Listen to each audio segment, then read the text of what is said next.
Hey, thank you for coming back. And today I'd like to talk to you about another flashlight. It's this one right here. This is the SuperFire X60 T Flashlight. Now, inside the box, of course, you do get a nice little instruction manual. It's pretty decently laid out in multiple different languages. You do get a charging cable, USB-C to USB Type A. It's a pretty decently long cable for the flashlight. And then you get this nice little tube right here. More on that in just a moment. Of course, you do get the flashlight itself, and you do get a battery, which I already have installed. This one here. It's a 26650 battery. Now the battery, by the way, when you get this, there's no insulator in the flashlight. What do I mean by that? Well, the battery is not shipped inside the flashlight. So what they did, instead of putting like a little cardboard insulator in there, they put this hard plastic wrap around the battery. So make sure you cut that off before you try charging the battery, okay? Now this is IP34 water resistant. They used a P90 LED in here, and it's 36 watts.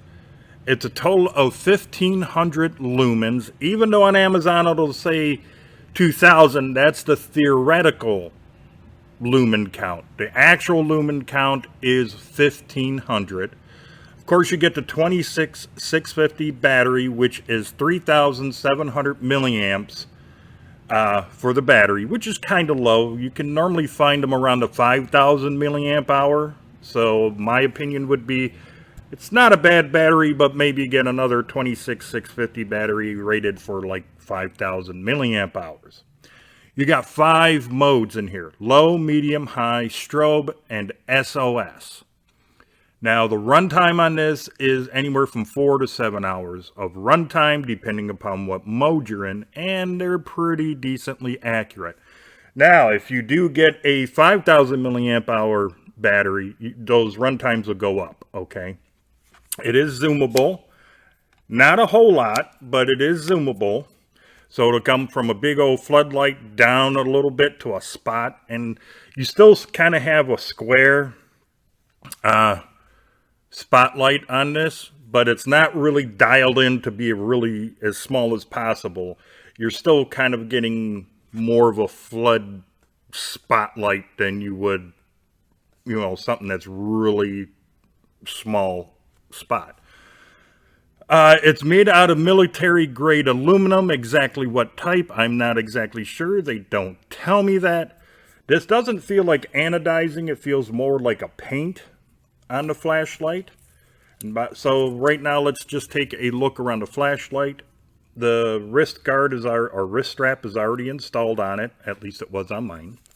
You do to get a clip that's, you can take it off if you like. See these little bumps right here? I don't know how well my camera's going to pick it up, but there's these little bumps. You can pop it off and turn it around if you want and put it on this side if you like. The knurling is there, but it's way too smooth to get a good grip. You do got some nice heat sinking in here to help dissipate the heat. Of course, there's the zoom function. It's nice and smooth. It's not loosey-goosey. And if you already see a little bit, it's been oiled, the zoom. That's what this really bright stripe is around there. Nothing on the tailpiece. This is the power button, which illuminates when you turn it on. You can press and hold it for a few seconds and it shuts it off no matter what mode you're in. Now with this, when you're charging it, it's red. It'll turn that blue color when it's fully charged. And opposite of the power button is the flap, the charging port. You got a USB Type-C port for charging and a USB Type-A port. Well, you can use this as a power bank. Now, it's nothing special. It's not like a quick charger or anything like that. It's not a high wattage power bank, basically. It's your standard 5 volt 2.4, I think, amp charger. So in an emergency situation or something of that nature where you need to, you know, kind of get a charge on your phone or tablet or something, you got something to help charge up your device. All right, now let me get you out to the test video where I show you the flashlight in action. No, they did not tell me like what the lumen count is on the low and medium and strobe and SOS is. All I know is it's 1500s on high. Okay, I'm going to give you a little bit of charts, of course, first. Then I'm going to run right into the flashlight in action. Then let me come back and tell you my thoughts on the SuperFire X60 T Flashlight. Here we go.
Okay, so what do I think of the SuperFire X60 T Flashlight?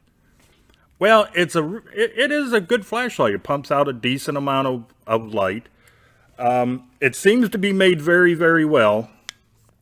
I like the nice smooth function here of the zoom. It's nice and smooth. I just wish they would have put something a little bit around here to make it easier for one-handed operation. You know, like maybe a little lip so your thumb can grab it a little bit easier. That would have been nice.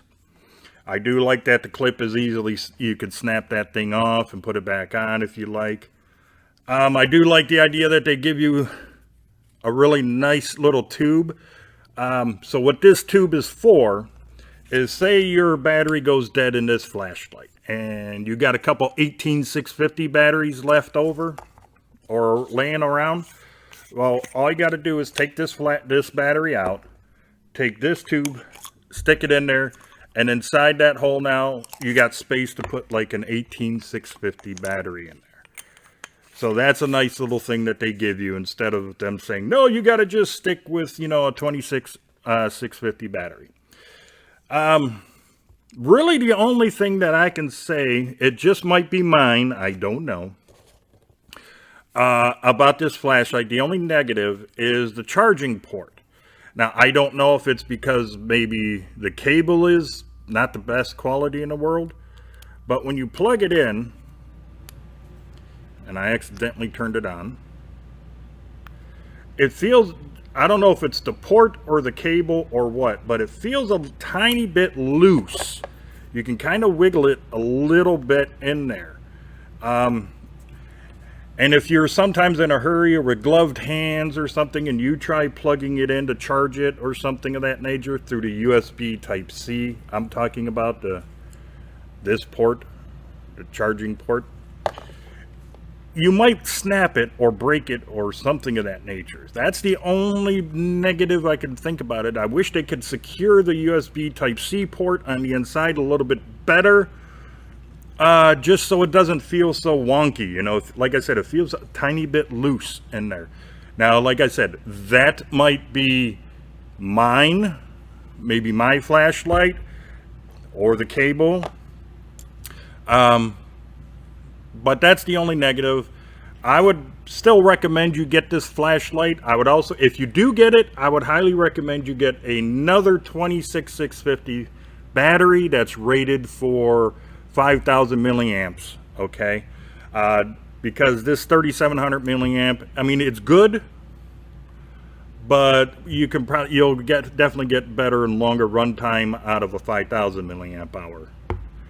Okay, so let's just face the truth. Also, you should always have a spare battery anyway, in case power goes out a lot longer than 4 to 7 hours, right? Right.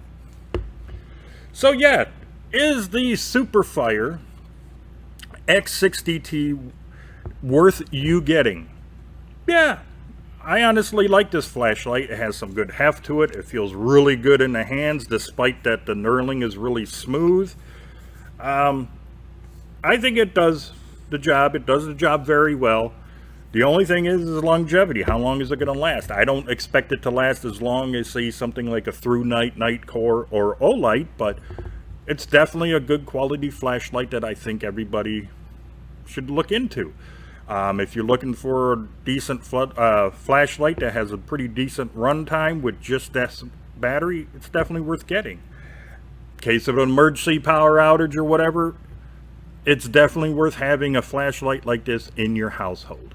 Now, is it an everyday carry or a tactical type flashlight? No. To me, this is an everyday, ordinary household type flashlight where you're going to use it to maybe work on some plumbing in your house, work on your car, go walking your dog or your pets or something, you know, while you're out camping. That's what this is. This is this is just your everyday basic flashlight to have.